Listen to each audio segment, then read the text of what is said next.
तान्या तान्या हमेशा शैतानियां करती रहती थी। खेल कूद की शौकीन तान्या कभी इधर भागती कभी उधर भागती। बस उसे कोई पढ़ने को ना कहे, अगर किसी ने पढ़ने को कह दिया तो मानो उसकी जान ही मांग ली हो। उसे पढ़ना बिल्कुल भी अच्छा नहीं लगता था। तान्या चाहती थी कि वह हमेशा खेलती कूदती रहे और उसकी माँ उसे रोज शाम को पढ़ने के लिए बिठा देती थी। एक दिन तान्या अपना सबसे पसंदीदा खेल खेल रही थी। जैसे ही उसकी माँ ने उसे पढ़ने को कहा वह बहुत ज्यादा गुस्सा हो गई। उसने सोचा कि अगर वह घर की सारी किताबें जला दे तो उसकी प्रॉब्लम हमेशा के लिए खत्म हो जाएगी। अगले दिन जब उसकी माँ घर पर नहीं थी, तान्या ने सारी किताबों में आग लगा दी। उस आग में एक लाल किताब भी थी। जैसे ही वह किताब जली, बिजली जोर जोर से गड़गड़ाने लगी, तेज हवाएं चलने लगी और अचानक से एक लपट बाहर निकली जो धीरे धीरे एक औरत का रूप लेने लगी। तान्या उसे देखकर बहुत ज्यादा डर गई। तभी अचानक वहां पर उसकी माँ आ गई और तान्या को एक थप्पड़ लगा दिया और तान्या की माँ तुरंत उसे पूजा वाले कमरे में ले गई। माँ ने तान्या को बताया कि जब वह लोग इस घर में आए थे तब कुछ लोग कहते थे कि इस घर में एक चुड़ैल का साया है, तो उन लोगों ने एक बड़े पुजारी को बुलाकर इस घर की पूजा कराई और उस पुजारी ने अपनी शक्ति से उस चुड़ैल के साये को इस किताब के अंदर कैद कर दिया और बोला कि कभी भी इस किताब को कोई हाथ ना लगाए और अगर गलती से किसी ने इसे आग में डाल दिया तो यह चुड़ैल वापस आजाद हो जाएगी। तान्या ये बात सुनकर डर गई और बोली, माँ अब क्या करें?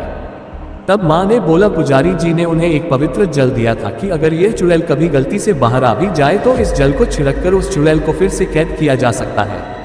पर अब मुश्किल ये थी कि यह जल छिड़का कैसे जाए, क्योंकि वह चुड़ैल काफी गुस्से में थी, क्योंकि उसे इतने लंबे समय तक के लिए इस किताब में बंद कर दिया था।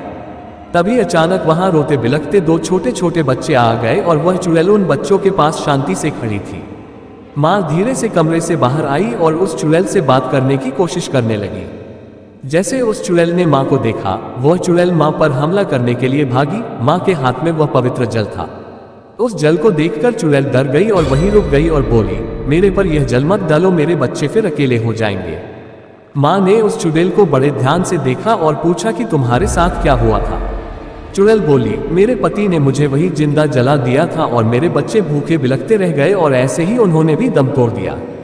बस अंतर इतना रहा कि मैं तो चुड़ैल बन गई और मेरे बच्चे भूत बन गए। तब से हम यहीं रहते थे, पर 10 साल पहले तुम आए और तुमने मुझे इस किताब में कैद कर दिया। आज मैं वापस आजाद हुई हूँ। मैं अपने बच्चों को वापस अकेले नहीं छोड़ना चाहती हूँ। माँ सोचने लगी कि अगर यह चुड़ैल ऐसे ही रही और लोगों को नुकसान पहुंचाएगी। तभी चुड़ैल बोली कि तुम हम पर जल मत डालो, हमें मुक्ति दिला दो। माँ ने पूछा कि मैं तुम्हें मुक्ति कैसे दिला सकती हूँ?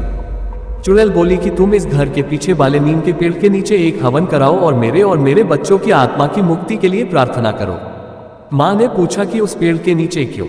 चुड़ैल बोली कि मेरे पति ने मुझे यहीं जलाया था और अगर कोई उस पेड़ के नीचे हवन करता है और मेरे बच्चों की मुक्ति की प्रार्थना करता है तो हमें मुक्ति मिल सकती है। अगले दिन तान्या की माँ ने वहां पर एक छोटा सा हवन कराया, जिसमें उन लोगों ने उस चुड़ैल और उसके बच्चों की मुक्ति के लिए प्रार्थना करी। इससे उस चुड़ैल और उसके बच्चों को मुक्ति मिल गई और वह हमेशा के लिए वहां से चले गए। और तान्या को भी यह बात समझ आ गई कि हमें ऐसे सारी किताबें नहीं जलानी चाहिए और हमें पढ़ना भी चाहिए, जिससे हम अच्छे और समझदार इंसान बन सके। इस कहानी से मिलता है कि कोई इंसान जन्म से बुरा नहीं होता, हालात उसे बुरा बना देते हैं। उसे अपने आप को सुधारने का मौका देना चाहिए।